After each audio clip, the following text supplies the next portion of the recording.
जीवन में ऐसा कोई नहीं जिसने डिप्रेशन, अवसाद को महसूस ना किया हो।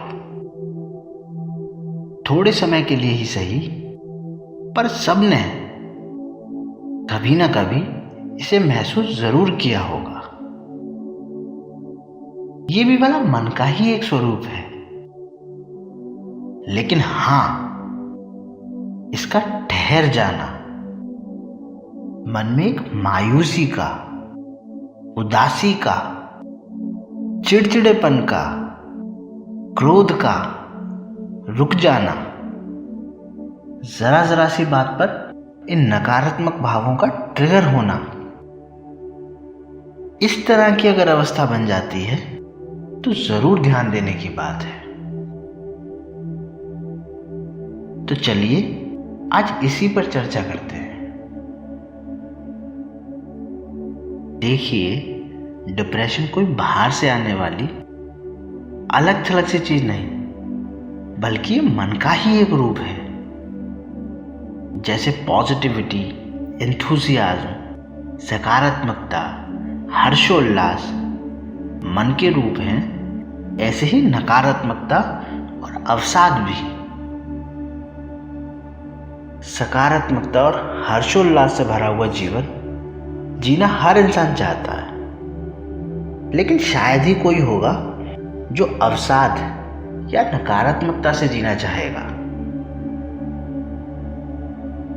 तो सवाल ये उठता है कि क्यों लोग इस नकारात्मकता, इस डिप्रेशन से घिर जाते हैं। इसके कई कारण हैं, लेकिन अगर एक लाइन में कहा जाए तो शारीरिक परिश्रम का ना होना इसका सबसे बड़ा कारण है। एग्जाम्पल से समझते हैं। देखिए, आजकल टेक्नोलॉजिकल एडवांसमेंट की वजह से पहले के कंपैरिजन में रोजमर्रा का शारीरिक परिश्रम ना के बराबर हो गया है। अगर कुछ 100 वर्ष पहले की बात करें तो छोटी छोटी चीजों के लिए कई कई किलोमीटर चलना पड़ता था। लोग पढ़ने लिखने के लिए 5-5, 10-10 किलोमीटर पैदल चलकर जाया करते थे। मनोरंजन के लिए भी, मेला आदि देखने के लिए भी कई कई किलोमीटर पैदल चलकर जाया करते थे। पानी के लिए भी कई कई किलोमीटर चलना पड़ता था। कहने का अर्थ है, लगभग जीवन का हर क्षेत्र शारीरिक परिश्रम से भरा हुआ था। लेकिन ऐसा भी नहीं था कि लोग इस परिश्रम से घबराते हों। वो हंसते गाते इस परिश्रम को करते थे। किसी किस्म का कोई डिप्रेशन, कोई अवसाद नहीं था, क्योंकि डिप्रेशन का मेन कारण सारे दिन दिमाग चलाना है, विचारों को कुरेदते रहना है, हेलुसिनेशन में जीना है, इमेजिनेशन में जीना है। आज हमारे पास लगभग जीवन के हर क्षेत्र के लिए तकनीक इतनी विकसित हो गई है कि रोजमर्रा में शारीरिक परिश्रम की जगह मानो ना के बराबर है। कहीं जाना हो तो गाड़ी, मोटरसाइकिल है। मनोरंजन के लिए टीवी, इंटरनेट, मोबाइल, बिजली, पानी लगभग हर घर में बटन दबाते ही मौजूद है। और यही नहीं, अब तो ऑनलाइन शॉपिंग की मदद से कुछ खरीदने के लिए भी कहीं जाने की जरूरत नहीं।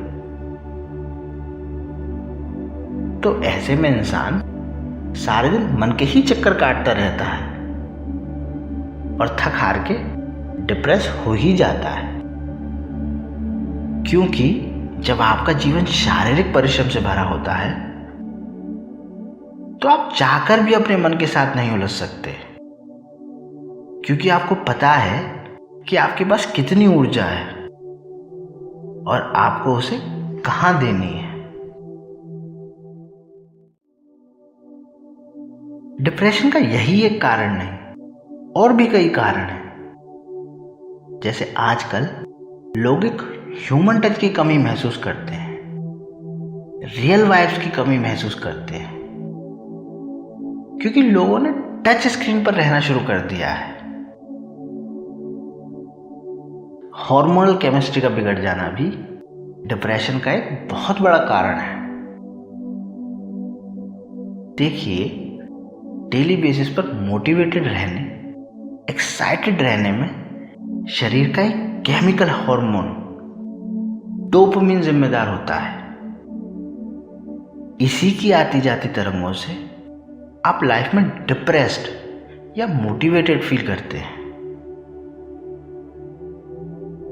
जब आप शराब, cigarette, high base music, clubs, DJs, parties, excessive junk food खाना, कुछ इस तरह की लाइफस्टाइल चूज करते हो, तो ये हार्मोन डिस्टर्ब हो जाता है और बैलेंस में नहीं रह पाता। तब आप दिन के किसी हिस्से को पूरी तरह जीते हो और किसी हिस्से में डिप्रेस्ड रहते हो। और भी कई कारण हो सकते हैं, जैसे गोल्स का पूरा ना होना, बीते जख्मों से ना उभर पाना। तो ये तो बात हुई कि डिप्रेशन, अवसाद क्यों और कैसे आता है। लेकिन अब बात करते हैं कि इससे छुटकारा कैसे पाया जाए। सबसे पहले तो आपको ये रिकॉग्नाइज करना होगा कि क्या आप वाकई डिप्रेशन या अवसाद से घिरे हुए तो नहीं। कैसे पता लगाएंगे? शरीर में थकान, आलस, मन में एक धुंधलापन, छोटी छोटी बातों पर चिढ़ जाना, काम में मन ना लगना।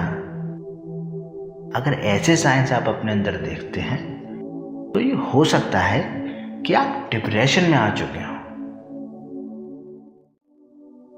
अब जब आपने रिकॉग्नाइज कर लिया तो आपको देखना होगा कि ऐसा कौन सा कारण है जो आपको डिप्रेस कर रहा है।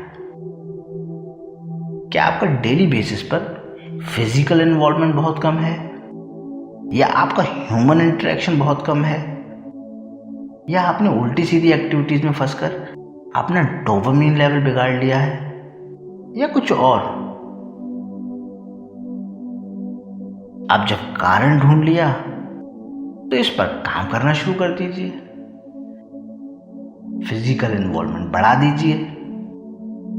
सुबह अपने बेड को सही करने से लेकर अपने खाने के बर्तन धोने तक कोशिश कीजिए कि ज्यादा से ज्यादा अपना काम खुद करें।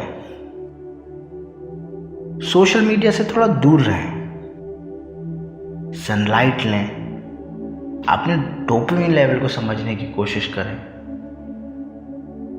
अब आप इस डोपामिन को कैसे समझेंगे?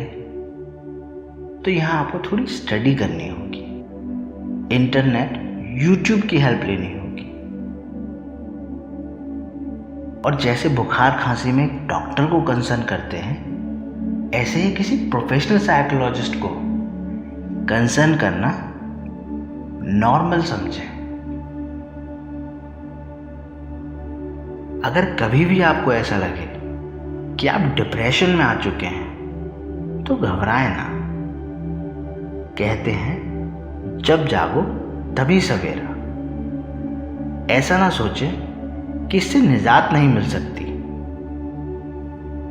एक बार सही तरीके से डिप्रेशन का कारण समझने की कोशिश करें और इस कारण पर काम करना शुरू कर दें। जैसे जैसे आप काम करते जाएंगे, यकीन मानिए आपको डिप्रेशन से निजात मिल ही जाएगी।